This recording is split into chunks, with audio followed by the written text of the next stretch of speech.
attitude রাখতে হবে। তার মানে এমন অ্যাটিটিউড না যে ভাই আমার বিষয় দরকারই নেই, এমন অ্যাটিটিউড না, জাস্ট আপনি নিজেকে কমফোর্ট রাখবেন যে আমি বাংলাদেশে খুব ভালো আছি, আমার বাংলাদেশে আমার লাইফ স্টাইল খুবই ভালো যাচ্ছে, আমি ইউএসএ তে যাচ্ছি জাস্ট ক্যাজুয়াল একটা ভিজিট করার জন্য, তাহলে আমি আমার বাংলাদেশে চলে আসবো, কারণ আমি বাংলাদেশে খুব ভালো একটা লাইফ স্টাইল লিড করতেছি, আমার দরকার নাই তোমার দেশে থাকার। তো এই ধরনের একটা মেন্টালিটি আপনাকে যখন আপনি ইন্টারভিউ দিবেন, আপনার কথার মধ্যে এই ধরনের একটা ইম্প্যাক্ট যাতে থাকে। আর যেটা বললাম যে আর যখন আপনাকে প্রশ্ন করা হবে, তার উত্তর সংক্ষিপ্ত আকারে পূর্ণভাবে তুলে ধরবেন, অর্থাৎ খুব বেশি ডিটেলস বলা যাবে না, খুবই সংক্ষিপ্ত আকারে অ্যান্সার দিবেন, যাতে ওই আনসারে আপনার বিষয় বিষয় যা জানতে চায় সেটা সে জেনে যায়। অর্থাৎ একদমই যেটা প্রয়োজনীয় কথা ওইটাই বলবেন, অপ্রয়োজনীয় কথা বলার দরকারই নেই। আর আরেকটা বিষয় বলি, যে অনেকে হয়তো বলবেন যে এই আপনার এম্বাসিতে কি শুধু ইংলিশে কথা বলতে হয়, ইন্টারভিউ দিতে হয়, বাংলায় কথা বলা যাবে কিনা? হ্যাঁ, আপনি বাংলায় কথা বলতে পারবেন। যখন আপনি ফর্ম ফিল আপটা করবেন, আমরা একটু করে দেখাবো ফর্ম ফিল আপটা। তো ফর্ম ফিল আপ করার সময় আপনি আপনার প্রেফার ল্যাঙ্গুয়েজটা বাংলা লিখতে পারবেন। তো বাংলা লিখলে হবে কি, ওনারা বুঝবে যখন বিষয় বিষয় আপনার ডকুমেন্টটা আপনার সাথে রাখবে, যখন আপনাকে এম্বাসি ফেস করবে। তো যখন দেখবে যে আপনি প্রেফার ল্যাঙ্গুয়েজ বাংলা দিচ্ছেন, তা আপনাকে সে প্রথমে যে আস্ক করবে যে ডু ইউ প্রেফার বাংলা আর ইংলিশ, তো আপনি কি বাংলায় কথা বলবেন না ইংলিশে কথা বলবেন, কোনটাতে আপনি স্বাচ্ছন্দ্য বোধ করবেন। তা আপনি যদি বাংলাতে মনে করেন যে বাংলাতে আপনার জন্য কমফর্ট ফিল করে, আপনি বাংলা বলবেন, সমস্যা নেই তো।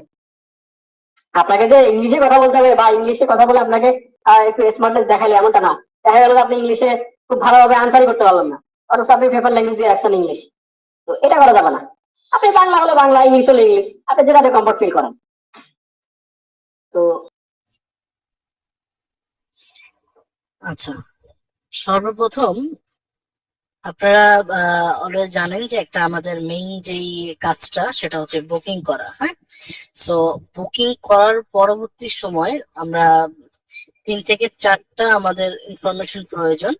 সেটা হচ্ছে কি, আমরা যখন বুকিং কমপ্লিট করব, বুকিং কমপ্লিট করার পর আমরা ফেয়ার ক্যালকুলেশন জানি। সো ফর ফেয়ার ক্যালকুলেশনে যেটা হয়, আপনার ফেয়ারটা আমরা ক্যালকুলেট করে দেন হচ্ছে ফেয়ারটাকে লোড করে নেই। হ্যাঁ, সো এফকিউসি বিবিসি দিয়ে তারপর হচ্ছে আমরা রিসিভ করে নিলেই ফেয়ারটা লোড হয়ে যায়। আচ্ছা, ফেয়ার লোডের পরে আমাদের যে কাজগুলো থাকে, আমাদের যদি এটা ডোমেস্টিক হয় সেক্ষেত্রে ডোমেস্টিক এর ক্ষেত্রে আমাদের প্রয়োজন নেই ডক্স এন্ট্রি করা, কারণ আপনি ডক্স বা যখনই এন্ট্রি করবেন তখন আপনাকে বুঝতে হবে যে না, আমি হচ্ছে আপনার পাসপোর্ট ইনফরমেশন, যদি আপনি বাংলাদেশের ভেতরেই হন, ডোমেস্টিকের ভেতরে হন, সেক্ষেত্রে আর এগুলো প্রয়োজন পড়ে না। বাট আপনি যখন কোনো ইন্টারন্যাশনাল ফ্লাই করবেন, কাস্টমার যখন ইন্টারন্যাশনাল ফ্লাই করবে, তখন ইন্টারন্যাশনাল ফ্লাইয়ের ক্ষেত্রে আপনার ডক্স এন্ট্রিটা ম্যান্ডেটরি, ডক্স এন্ট্রি করতে হয়। সো ডক্স এন্ট্রির আমরা এই যে কমান্ডটা আমরা দেখতে পাচ্ছি, এই কমান্ডটা আমরা ভেঙে ভেঙে বোঝার ট্রাই করব।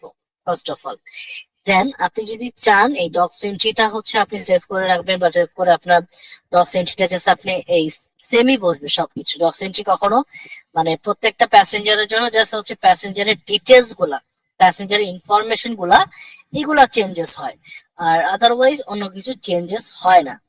সো আমরা ডক্স এন্ট্রি চাইলে কপি করে আমরা একবার দুবার করতে করতে অটোমেটিকলি হয়ে যায়, আবার চাইলে আমরা মুখস্থ ভাবে রেখেও আমরা করতে পারি। হ্যাঁ,